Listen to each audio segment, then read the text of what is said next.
இருக்கக்கூடிய பெருமாள் சங்கொடு சக்கரம் ஏந்தும் தடக்கையன் பங்கைய கண்ணானை பாடேலோ தெம்பாவாய்.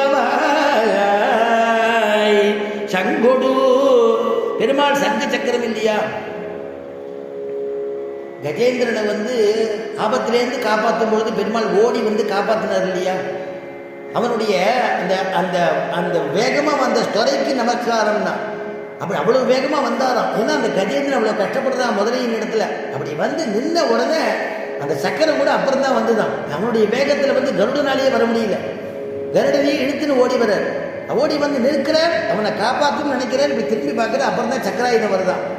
அப்புறம் சக்கராயுதத்தை பிரயோகிக்கிறார். நின்று பார்த்து கரெக்டாக பிரயோகிக்கிறாராம். சக்கரம் எப்பேற்பட்டதுன்னா பெருமாள் திருவுள்ளத்தை பூர்த்தி பண்ணக்கூடிய சக்கரம். அதனால தான் திருமங்கையாழ்வார் அனுபவிச்சார்.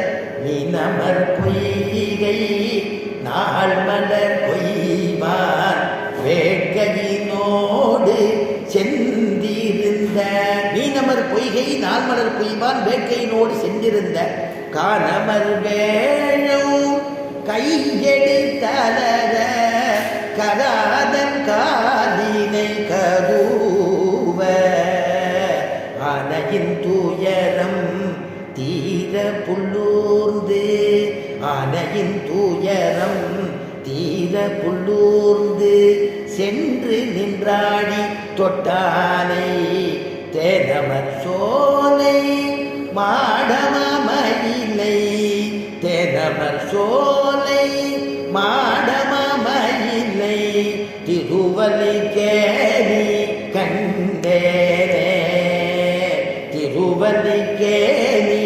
கண்டேனே. அப்படி போய் வெறும் அவனை காப்பாற்றணுங்கிறதுக்காக ஓடி போனாராம்.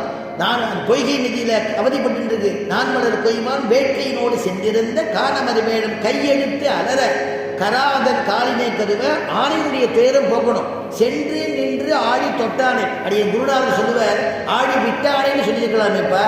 அந்த பிராசம் ஒன்னா தானே இருக்கு. ஏன் தொட்டானை அப்படின்னு சொன்னார்னா அதுக்கு காரணம் அது எல்லா சங்க சக்கரங்கள் எல்லாமே நித்திய சூரிகள். பெருமாவுடைய திருவுள்ள அவளுக்கு தெரியுமா. அதனால தொட்டா போடுமா, உடனே பறந்துருமா. சென்று நின்று ஆடி தொட்டானை தேனமர் சோலை மாடமாமையிலை திருவல்லிக்கேணி கண்டேனே அப்படின்னு அந்த சங்கோடு சக்கரமேந்தும் தடக்கையன் பங்கைய கண்ணானை. அவனுடைய கண்ணு தாமரை கண்ணா. எந்த அவதாரத்திலையும் மாத்திக்கவே இல்லை. வராகா குடபத்மலோச்சனஹா பத்மலோச்சனன். வராக அவதாரத்திலையும் அவனுடைய கண்ணு அப்படி. அதே மாதிரி கிருஷ்ணாவதாரத்தில் பார்த்தேன்னா தமத்புதம் பாலகம் அம்புஜேக்ஷணோ தமத்புதம் பாலகம் அம்புஜேக்ஷணோ சதுர்புஜம் சங்ககதாத்யுதாயுதம் ஸ்ரீவத்ஸலக்ஷ்மம் கலசோபி கௌஸ்துபம் பீதாம்பரம் பரிசா சொல்லிட்டு போறா. தமத்புதம் பாலகம் அம்புஜேக்ஷணம். அந்த முதலே முதல்லேயே அம்புஜேக்ஷணம். அம்புஜம்னா தாமரை. அதனால ராமனை பேசும்பொழுது தாமரை கண்ணன் என்பார், தயரதன் புலவன் என்பார், தயரதன் புதல்வன் என்பார், தாமரை கண்ணன் என்பார், புயலிவன் மேனி என்பார், புயல் இவன் மேனி என்பார், பூவையே பொருதும் என்பார், மலனுடைய துளபம் என்பார், மானிடதல் அறிந்தார். மானிடரே இல்லை அப்படின்னு அங்கே வர்ணிக்கும் பொழுது தாமரை கண்ணன் என்பார். ஆஞ்சநேயன் பார்க்கும்பொழுது ராமகா கமலபத்ராட்சா, ராமனுடைய கண் இப்படி இருந்ததுன்னு சீதை இடத்துல சொல்றான்.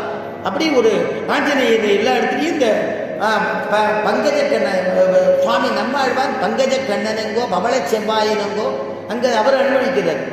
இவர் திருமங்கையாழ்வார் சொல்லும் பொழுது பெருமாளுடைய திவ்ய அங்கங்கள் எல்லாமே தாமரைங்கிற மை வண்ணனரு குஞ்சு குடல் பின்தாட மகரம் சேர் குழையிரு பாடிடங்கியாட எய் வண்ண நெஞ்சிலையே துணையாயிங்கே இருவராய் வந்தார் என் முன்னே நின்றார்.